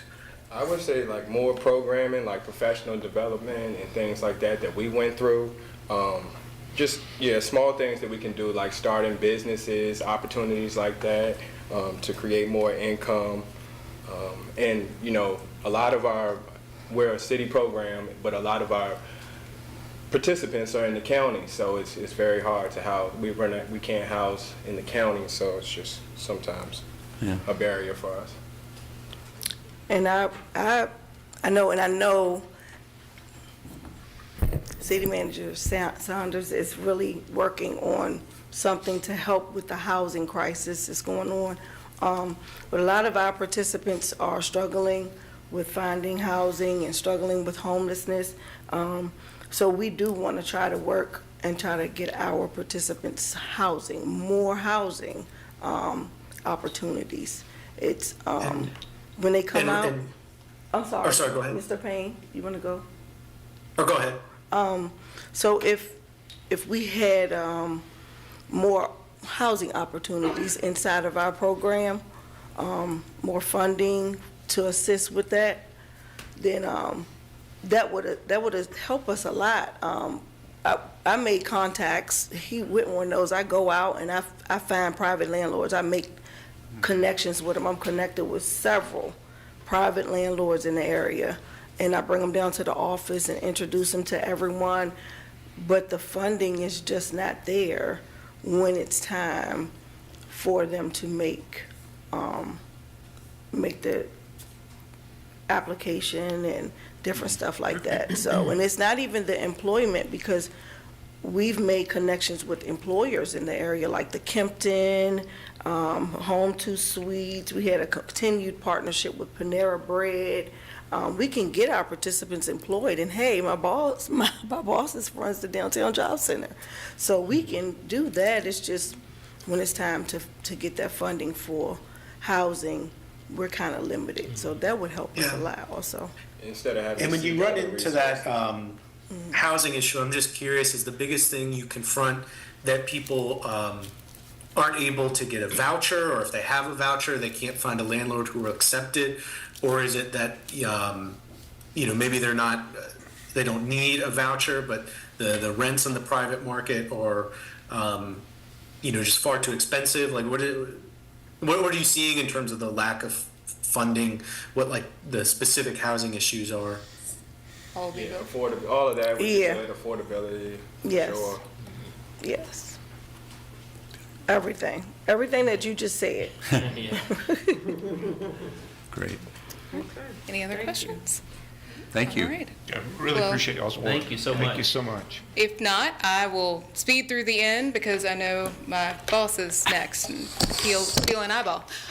So just wanted to let you know that much of the objectives of the Office of Equity and Inclusion really is fulfillment of the city manager's work plan action items. When it comes to accessibility or community interventions, financial opportunity, or community support, that is all housed within your Office of Equity and Inclusion. And most importantly, it's a very visible way to infuse council's commitment to JEDI into not only the organization, but as these team members work with members of our community externally as well. So some success factors are listed. We'll make sure that you all get access to this PowerPoint. But for our ADA coordinator, it's that pesky transition plan he's been working on. For the Downtown Job Center, it's really continuing to expand on partnership programs and employers. For Home to Hope, it's that navigation that they just talked about, figuring out ways to continue community partnerships and engagement with individuals, for example, who may be facing substance use disorder. Doing that work is points of success for them. And for equity and inclusion generally, we are members of the Government Alliance for Racial Equity, GAR, and to continue that membership, working to increase the city's Human Rights Campaign Municipal Equity Index score, which we were able to increase 25% from last year to this year for a score of 99. I will get that pesky 1 point if it kills me to give us a flat 100. And then also just looking at how we educate internally our team members so that they can provide excellent external services. There are some challenges, however, you heard quite a few of them with the departments. Really meeting the needs of our community is our challenge. The transition plan, as you all can guess, is going to suggest some pretty costly fixes to make sure things are accessible for all. National and local employment trends can impact the job opportunities that Mr. Fitch and his new team member, who's soon to be hired, will be able to place people in. And also with those job opportunities, how much is the pay? And that's something he can't control. He might be able to get someone a job, but if they still can't afford here, that's a problem and a challenge. Also, that access to a wide variety of affordable housing. As your Home to Hope senior peer navigators just mentioned, it's very difficult to do anything without appropriate shelter. And even if you have a job and a cell phone and peer support, I still can't promise you access to housing, which is critical. We also are fully recognizing that there are legal impacts of challenges to equity-based laws that are going on currently, and also any potential impacts that state legislators can have on equity-based work. But there's opportunities. That includes adding JEDI principles to Ready Now, engaging in our dedication to accessibility, working to increase employment opportunities with the city through HR's hard work on job descriptions and equity in corporations, along with their willingness to look at internships and apprentice-style work, along with Mr. Fitch, working hand in hand, and continuing to provide needed and unduplicated support for community members who are re-entering after incarceration. That is all we had. You all were able to ask questions individually, but if you have any others, happy to answer. If not. Council, any questions? It's all fabulous. Thank you. Thank you. Thank you. It's our pleasure. So that wraps up our 4 o'clock agenda. No. No? There's No, something it does more? not. Oh, I beg your pardon. That's right, city manager work plan. I skipped right ahead. You don't want to hear from me? Yeah. So I'm going to go quickly through two-part presentation. David, you have the work plan.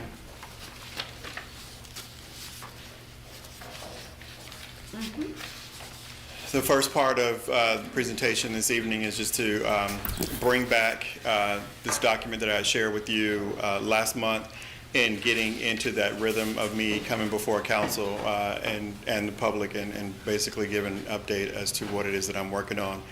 The first presentation of this document was just to get it done. Now I'm giving the first quarter's update. So what I did in this particular moment was go through and highlight anything that I edited, anything that I changed or added. So everything is highlighted in yellow, and there's a couple of strike throughs for things that I was able to take out. There will be a fresh version of this posted on the city manager's page on the website that'll show what the update is through this first quarter. Just going to highlight a couple of things, and then I'll move on to the second part of the presentation. Just to give you some examples of what I did, and if you remember the last time that you saw this, there were a lot of references to quarter, second, third, fourth quarter. I went through and was able to identify what the actual month is that we will get these items done so that you can see when you can begin to expect certain things to be presented to you or brought to your attention, as well as discussed and shared with the public. and you'll go through the document and you'll see that I did that all the way through. I think I only made one change in the target measure column because I did point out to you that the action items in the target measures don't change. I set those in the beginning. The only reason for changing that particular line item under housing is because if you drop down 2 boxes, define land bank feasibility is the same as seek land bank formation. I was just moving too fast, trying to do too many things. So I'm going to just point out the organizational excellence item because it's the long one, it's the big one. It's referencing vacancies and positions just to show you that we've been doing a lot of work in this space, hiring a number of individuals and or getting jobs posted. And then it goes on to the top of that next page, identifying for you the various months that we anticipate getting things done, the status, number of interviews, advertisements, drafting of resumes and things like that, just to show you that we are moving through trying to get the key positions filled, continue to try to focus on getting that done. And 2 boxes down, you see the complete compensation and class modernization box, takes up a number of things. We're continuing to work on our step plans, met with HR today and reviewing some of the work that was done. The next update on that particular item is for HR to go back and meet with the departments to review some of the questions that may have come up in their review of how they place their employees or recommended placement of their employees. The goal will be to reconcile that and to then have them bring to me a final version of where the steps are, where everyone is placed on the step plan. And that will ultimately begin our process for costing out what is this going to cost, being able to determine what it is that we're going to be able to do. As I identified when we first started on this journey, this was going to probably be a multi-year implementation. It still feels that way, unfortunately, because it's going to be very expensive for us to do this. But ideally, the plan is that I should be able to give staff some indication potentially where they may fall or what we might be able to do at some point in the month of January. The goal will be to do as much as we possibly can this first time around. And what's most important for me is to try to figure out how do we ensure that we can touch all employees so that everyone gets to see some sort of change as a result of doing this. Because the hardest thing for me to be able to see that I could do is to not affect everyone and then have to deal with those folks after the fact and their questions of why not me and not necessarily having an answer for that. So I just highlight that it's costly, as I've told you. It's going to be very expensive to implement collective bargaining. As well. So with collective bargaining being 3 contracts that must be signed, and then we'll work into working with the rest of the workforce as well. All right, and this is a little bit more of the same scenarios of identifying various things, being able to put specific months as to when we'll get those things done. And then I was bold enough to do something that you all didn't ask me to do, so hopefully I'm not in trouble, but you know, I'm not afraid. I just do things. At the bottom of this work plan, I took your 9 strategic outcome areas and your commitment to JEDI, and I put them in tiers. One question that I get a lot as I'm out and about in the community now is, what are council's priorities? And then when I tell them that you have 9 strategic outcome areas and a commitment to JEDI, they always look at me and say, that's a lot.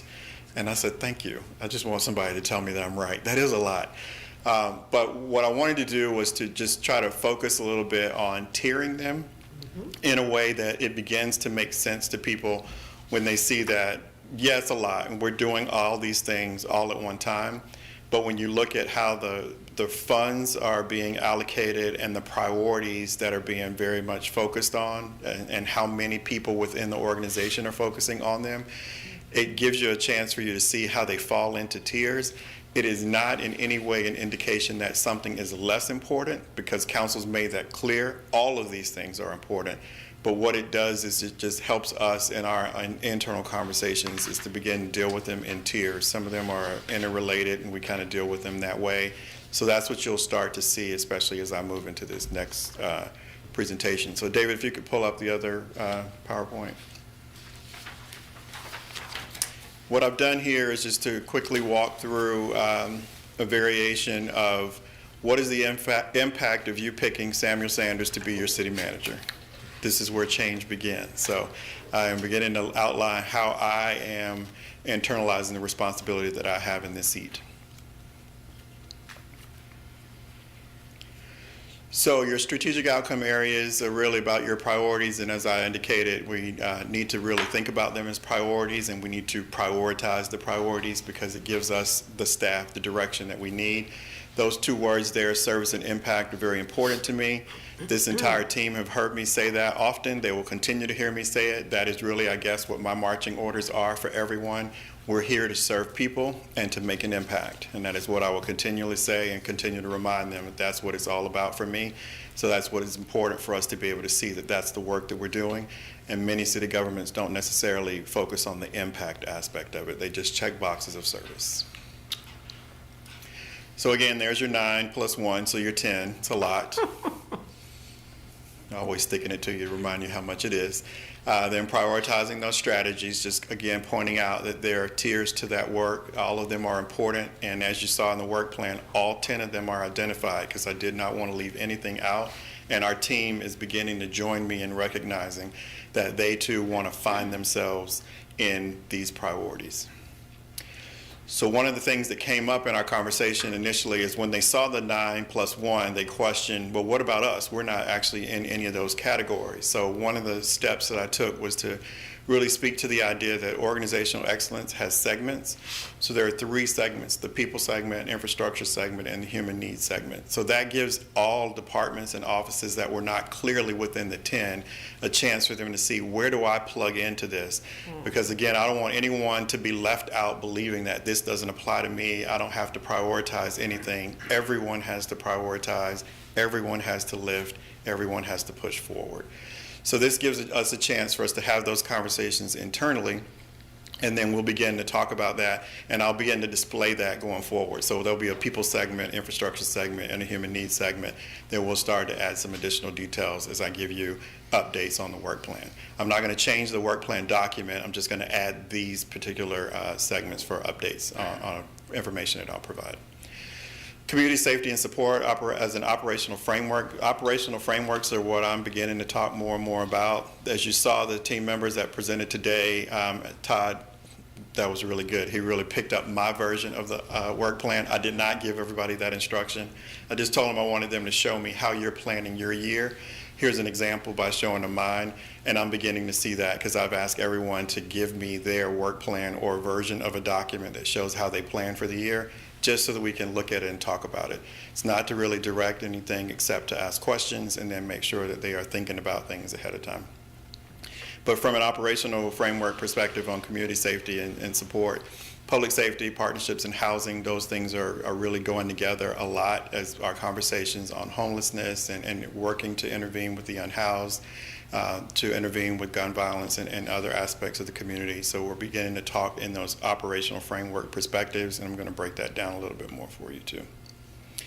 So those are really just indications of how we get to realize council's vision, and then it gives us a guide as a staff, how do we achieve those strategic outcomes, and that's really the detail that I wanted to show you, kind of what we're talking about.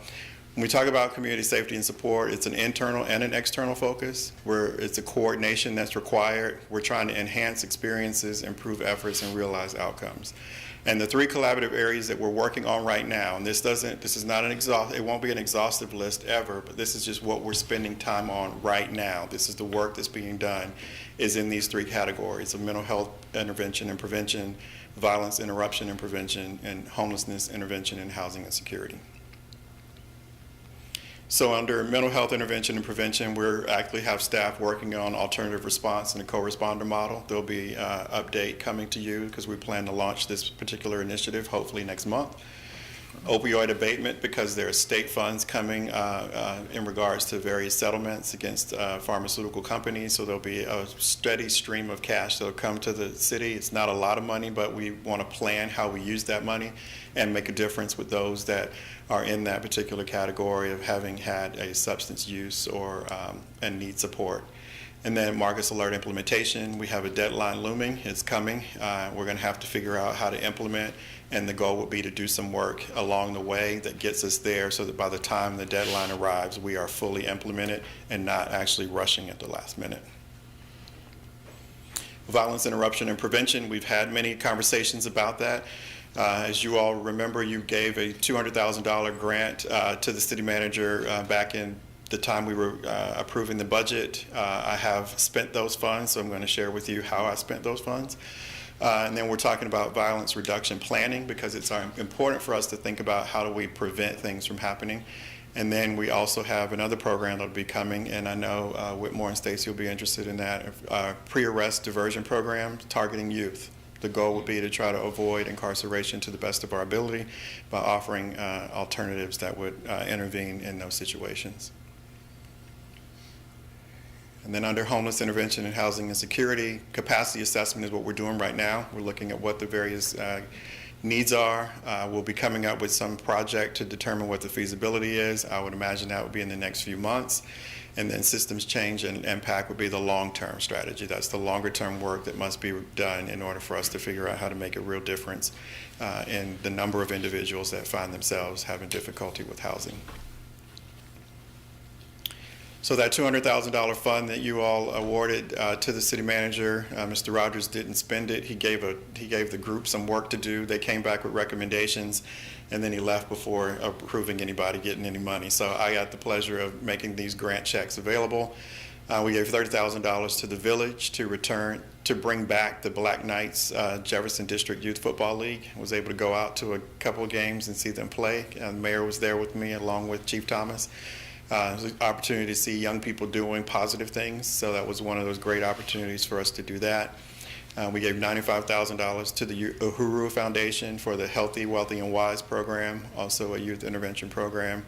And then we have $75,000 set aside for that pre-arrest diversion program for youth that Human Services and our police department have been working on together, that we hope to bring more details back to you shortly. One thing that I also was reminded of by our budget director is that this $200,000 is in the budget. This was not a one-time. I thought it was. So that means I get to spend it again. So I'll be looking for additional ways to intervene, especially with youth, and figure out ways that we can do some things to make a difference in some of the various issues that we face, including those that we are thinking about today as we're dealing with some matters in our community. One of those priorities would be you all have some funds remaining in your strategic planning fund, and I've worked with our budget director to make sure that we have $120,000 in that can be used. The goal would be to bring a group called Cities United here to help with some community violence reduction planning. It's a national nonprofit, very much a best practice model. They were recommended by the Gun Violence Task Force, and a number of organizations in the community are aware of how they work.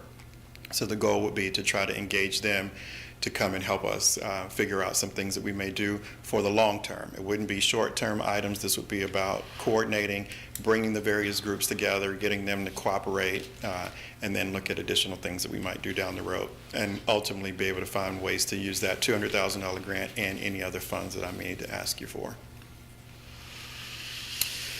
And then social equity. So this is what I was referencing mainly about the change and what happens with me. So I'm a new public administrator type person. When I talk about not being grown up in government and thinking about things differently, I did a lot of research and come in and do this job. And one of the things that came up was that there is some tenets to new public administration that focuses on democratic citizenship, public interest, public policy, and service. And I thought that was pretty interesting because when I got here, I realized that this place is really a good example of that. Democratic citizenship. We have a lot of engagement in the work that we're doing. And the goal would be to make sure that as a council body, you're always looking at what the public's interest is and therefore turning that into the right policy and then giving us the opportunity to serve those folks with the changes and the impacts that you want us to make. So I turn this back to what social equity is, and that is really a priority for me, and what I've been having various conversations with the team about is that it's fair, just, and equitable. And that's what we have to remind ourselves, that everything that we need to do is about fairness, justice, and equitable. And that's the formation of public policy, the implementation of that policy, and then the management and the distribution of the service that results from that policy. And once we can recognize that there is no institutional or structural barrier, then we know we've been successful.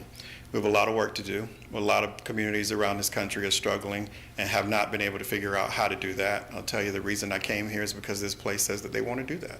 And that's what I want to be a part of. So that's what I'm wanting to prioritize in the work that I would like to have us do. So when we talk about social equity, we're talking about JEDI. You all adopted a commitment to JEDI, so our goal would be to figure out how to make sure that people begin to understand. So the best way to start that is to define the words, make sure that we're using the right language. And the goal would be to help our team across this organization understand what JEDI is, what it means, and eventually what it begins to look like in the work that we're doing. What we're going to be doing is that we're going to make sure that people see that equity is everywhere. It's one of the things that was said to Ms. Marshall upon her arrival here, that equity is everywhere. And in order for that to hold true, that means we have to bring it into every conversation. And that's what we're beginning to do a lot more of. So let's talk a little bit about organizational structure. These are some of the changes that I'm making at this moment as I move forward. Because these two items hadn't been officially announced, I'm just making sure that people know that. Rion Anthony is our interim director of Parks and Recreation, and Stephen Hicks is the interim director of Public Works, in addition to him serving in my old job as the interim deputy city manager for our operations. Both of these, because the two leaders previously are no longer with us, so we are in a transition, and the goal is to be able to get these positions worked out as soon as we can. We're not rushing into those. We're just trying to make sure we're thinking about what's most important, and then we'll get new individuals in place very soon. Office designations, I'm announcing tonight that I'm forming an Office of Emergency Management officially. That is to prioritize emergency management as a key function of this organization. It is something that we have not done previously, even after 2017, which I was very surprised to learn that we did not do that, something that we should have done. Jeremy Evans, who currently serves as the Emergency Management Coordinator, will continue to lead that effort, and the goal would be to make sure that we are as prepared as we need to be in case anything else were to happen in the future, including a natural disaster. Also announcing the formation of the Office of Sustainability. That's to be led by Crystal Rittervold. What's important about this particular scenario is that currently the Environmental Sustainability Division is embedded within Public Works. I am extracting that particular division from that department and placing her as an extension of the City Manager's office. Again, pointing out that climate is everywhere, and all of our team members have a role to play in that. And by prioritizing it in this fashion, we then get the attention of the entire team and can do the work that needs to be done so that we're ready to really engage in that particular subject for the long haul, because you all decided that climate action was one of our top 10 priorities. And, because I'm not done, I'm currently interviewing for the Deputy City Manager for Administration. That is the HR, Budget, Finance, IT position. And I have, as of last week, begun advertising the Deputy City Manager for Operations position to make that a permanent designation as well. And lastly, I am revising the Deputy City Manager for Racial Equity, Diversity, and Inclusion, currently held by Ms. Marshall. And the new title for that position is the Deputy City Manager for Social Equity.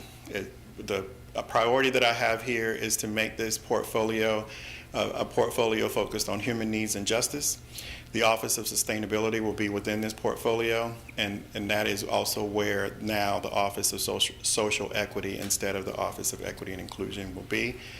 Because a lot of the things that are in that office, the Social Equity Office, are about being all over the entire organization. The goal is to make sure that everyone begins to see that and they begin to participate. It is not optional to be in the climate conversation, the same as it's not optional to be in the equity conversation. If you work here, you must be willing to be in it, because that's the decision that's been made and that is the task that we've been given.